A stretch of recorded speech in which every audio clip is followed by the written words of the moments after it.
Steve, o dinossauro na savana. Agora, Steve vai provar Coca-Cola. Você não vê Steve bebendo, porque a gente não quer tomar strike, nem perder a monetização do vídeo. Dá tchau pra câmera, Steve. Este é o Steve. Hi, peoples! Aqui quem vos fala é Sir Charles e sim, vocês querem muito esse tema, então nós vamos falar de... É porque eu fui levantar, tinha um leão na capa. Nós vamos falar das Crônicas de Nárnia, sim, esse livro de Cliff Staples Lewis. E muita cultura inglesa, muita cultura pop, afinal, é hora do chá. E não se esquece de se inscrever, de compartilhar com os amiguinhos, tá? De clicar no joinha aí e fica até o final do programa que no final vai ter uma piada muito ruim, eu prometo, hein?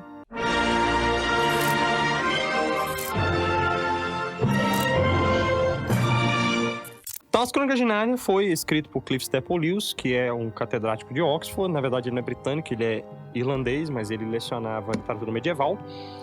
Muito amigo de J.R.R. Tolkien, né, de John Tolkien, o autor do Senhor dos Anéis. E ele fez um compilado aqui de histórias, que mais ou menos ele ficou entre 54 e 59 escrevendo, mas a publicação é entre 50 e 56. Se tornou um sucesso, foi traduzido para 41 línguas, foi um livro muito popular, depois vai vir a ser, a partir dos anos 2005, a série adaptada, né, de filmes da Disney, que não completou a compilação de todos os livros, mas fez O Leão, a Feiticeira e o Guarda-Roupa, O Príncipe Cáspio e Viagem do Peregrino da Alvorada. Ficou faltando aí mais alguns para se encenar. Nárnia conta a história, então, de crianças, tirando o Cavalo e Seu Menino, todos contam a história de crianças, que são levadas para um mundo mágico, onde existem seres fantásticos e animais que falam, e esse mundo é regido por um leão chamado Aslan. E ali eles vivem altas aventuras e peripécias com essa turminha do barulho.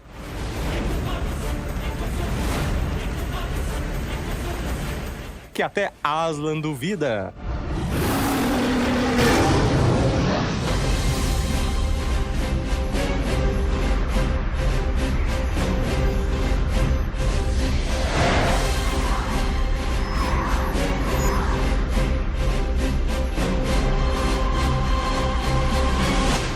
Eles vão tendo toda essa saga e tal, e enfim, cada história é muito própria e, sinceramente, leia. Vale a pena demais, não importa a idade que você tem. Você, meu querido jovem caroneiro, que assiste a gente tem 12 anos de idade, esse livro foi feito pra você. Você, meu caro rapaz, de 18 anos de idade, esse livro foi feito pra você. Você, minha querida senhora de 40 anos de idade, que assiste o canal junto com o filho, esse livro foi feito pra senhora. É um livro realmente para todas as idades, apesar dele ter o caráter infantil, ele é um livro infantil, mas é um livro, eu vou até plagiar aqui o Saint-Exupéry, né, do Pequeno Príncipe, é um livro de crianças para adultos. Então, realmente, é muito gostoso de ler. Eu li isso aqui tem uns 10 anos já, mas eu sou fascinado, gosto muito. Vamos lá. São 7 obras, né? Vamos pegar aqui o elenco das obras. Vou falar na ordem que foi escrito, tá bom? O Leão, o Feiticeiro Guarda-Roupa, Príncipe Cáspia, Viagem do Peregrino da Alvorada, A Cadeira de Prata, O Cavalo e Seu Menino, O Sobrinho do Mago e A Última Batalha.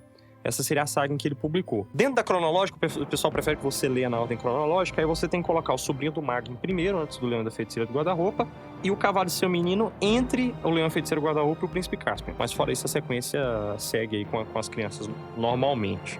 Vocês sabem que eu sou fã do Tolkien, né, que era um grande amigo de Lewis, e na verdade Tolkien ele se empenhou muito para que Lewis se convertesse. Ele fez todo um apostolado da amizade com Lewis, né, se colocava amigo, mas questionava as questões teológicas, viravam madrugada discutindo teologia, e ele tentava levar Lewis para a fé. Lewis era ateu, e ele tentava levar Lewis para a fé, e inclusive começou a empurrar escritos de Chesterton para Lewis, e Lewis lê ortodoxia, e ele então decide se converter.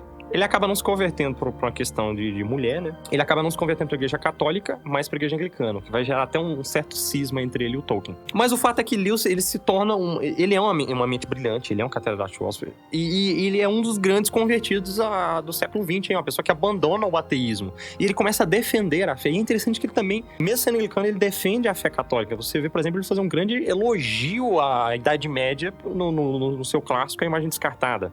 Você vê ele falar do amor amor cristão e da compilação da Igreja Católica, né? Por exemplo, nos Quatro Amores, você vê ele falar da moral. Então, assim, é um autor apologeta fantástico. E ele decide escrever para crianças, porque, afinal, ele é apaixonado por literatura. Ele ouviu muito as histórias do Tolkien, inclusive, ele copia muita coisa do Tolkien. O Tolkien acusa ele de roubar ideias dele. Porque nesse período que eu estou falando aqui, Tolkien já estava com o Senhor dos Anéis escrito e lia trechos pro Lewis. Só que o Senhor dos Anéis ainda não tinha sido publicado. Mas o Lewis já tinha lido todos os manuscritos, porque era pro Lewis que o Tolkien passava para dar uma olhada e dar as opiniões. Então Tolkien faz essa acusação para ele. Então a gente pode considerar, né? Por exemplo, a J.K. Rowling era famosa por andar com os livros do Lewis debaixo do braço. Então ela copia do Lewis e o Lewis copia do Tolkien, que faz de Harry Potter a cópia da cópia. Chupa! Enfim, só pra deixar um pouco do meu ódio. A pegada é a seguinte, ele então tenta contar esse universo dele e ele coloca toda essa empolgação cristã dele. E o Tolkien ele vai falar, olha, é contaminado de alegoria. O que é alegoria? Qual que é o problema disso? Eu tentei mencionar isso um tempo atrás, na hora que eu fui falar do Gollum, fui falar do Senhor dos Anéis. Qual que é a diferença? No caso nós temos dois casos aqui de histórias que podem ser feitas, alegoria e analogia. Eu vou tentar ser claro pra você, vou falar de uma forma bem breve, porque, enfim, não é a ideia aqui.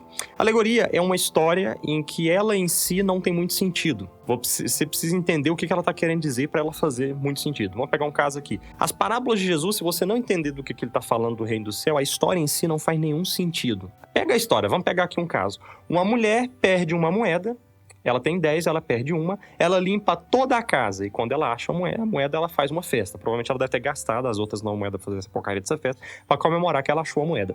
Qual é o sentido dessa história? Essa história em si, ela não tem sentido nenhum. Ela só faz sentido porque ela é alegórica. O importante não é a história em si, mas o que a história quer dizer. Um exemplo de alegoria muito famoso que a gente tem é a chamada alegoria da caverna do Platão. Também é uma história que não faz sentido nenhum. O cara tá preso na caverna, viu um maluco, leva ele. Você tem que olhar o sentido da alegoria. A alegoria é um conjunto de comparações metafóricas. Já a analogia, ela tem outra pegada. Ela é uma história que por si só se sustenta, por si só é boa e você pode seguir a história por si, mas cagando pro que ela quer dizer, se ela é real ou não. Quer pegar um exemplo de analogia? O livro do Gênesis. Adão e Eva existiram? O mundo foi criado daquele jeito mesmo? A serpente do diabo realmente virou uma cobra que falava? Eu não tô preocupado se ela quer passar uma mensagem. Não, na verdade aqui a gente tem no 7 dias uma explicação do evolucionismo. Aqui a gente tem uma história que por si só tem o seu peso ficcional e ela tem o seu valor e ela tem a sua carga. Eu não tô preocupado se existiu ou não, se eu tenho que traduzir isso para o que ela quer dizer, ou se ela é um livro histórico. A história de Adão e Eva fala por si só. E daí que, se você for olhar dentro da própria cultura pop ocidental, a noção de paraíso, de pecado, de fruto proibido está totalmente intrigado, enraizado na nossa forma de pensar, porque é uma história que por si só se sustenta. Essa é a diferença. Senhor dos Anéis é um livro de analogia, você não precisa ficar pensando no cristianismo do universo, a história por si só se sustenta. Daí que tanto ateu gosta de Tolkien, mesmo não gostando da Igreja Católica. Já as Crônicas de Nárnia, você precisa ler de forma alegórica. Se você não entender que Aslan é Jesus, você não vai entender Nárnia. Qual é melhor? O próprio Tolkien respondeu. No caso de literatura, e aí vai lembrar, eu sou professor de literatura, eu vou falar com a mesma propriedade que o Tolkien, no caso de literatura, a analogia que tem valor. Agora, olhando dentro do viés cristão, o próprio Tolkien falou, apesar de ser contaminada de alegoria, Lewis colocou a alma cristã dele nessa obra, e é uma obra com que você pode aprender muitos valores cristãos. E realmente, Crônicas de Nárnia está recheado de conhecimento, de noção de cristiandade. Eu posso até falar de católica, apesar dele ser anglicano, dado tudo que eu falei para vocês. Afinal, alguém que lê muito Chester é impossível que não pense com os parafusinhos católicos aí. E ele coloca isso nos personagens. A gente pode colocar cada criança, cada seu desafio, cada problemática, mas vamos ficar só com uma coisa. Aslan, o leão de Judá.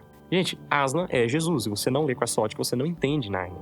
E eu acho fantástica a colocação que é feita no final do livro Viagem Peregrino da Alvorada. Não fiquei feliz do jeito que foi adaptado, ficou pobre em relação ao livro. Eu acho muito bonito o jeito que esse livro termina. Na verdade, eu lembro que eu até chorei lendo isso aqui, e eu não sou de chorar. Na verdade, esse aqui é o único livro que me fez chorar na minha vida, a Viagem Peregrino da Alvorada. E termina mais ou menos o seguinte, eles descem na praia, eles decidem navegar até o país de Aslan.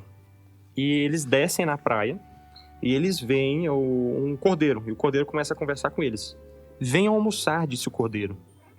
E eles vão se aproximando do cordeiro, vão conversando com o cordeiro, e o cordeiro se transforma. E aí ele diz, né?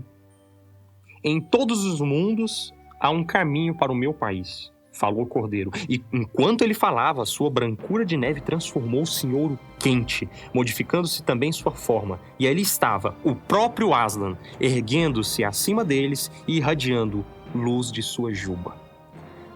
E ele, Aslan, exclamou Lúcia. E vai continuar o diálogo e mais pra frente. Por favor, Aslan, disse Lúcia, antes de partirmos, pode dizer-nos quando voltaremos a Nárnia? Por favor, gostaria que não demorasse. Minha querida, respondeu Aslan muito docemente, você e seu irmão não voltarão mais a Nárnia. E aí eles vão ficar chateados, sabe? E ele vai tentar convencer. Ela vai falar que quer ficar em Nárnia. Você há de encontrar-me, querida, disse Aslan. Está também em nosso mundo? Perguntou Edmundo. Estou, mas tenho outro nome. Tem de aprender a conhecer-me por esse nome.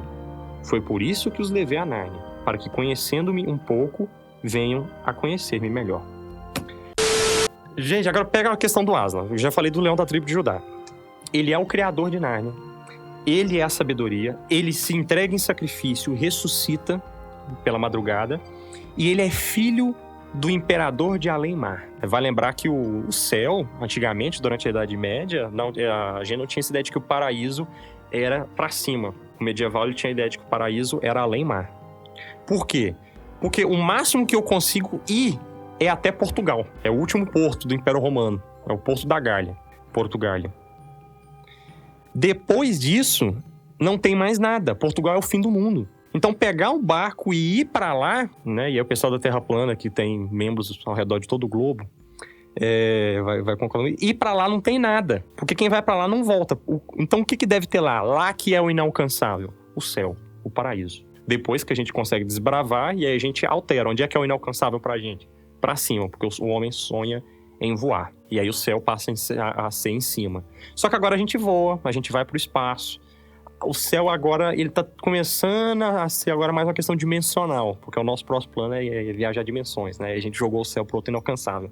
Mas a ideia é essa, como o céu, ele não é um lugar físico, eu não vou entrar nessa questão teológica, tá? Céu não é, mas ele não tem um local físico, não dá simplesmente pra eu caminhar até o céu, só depois da morte.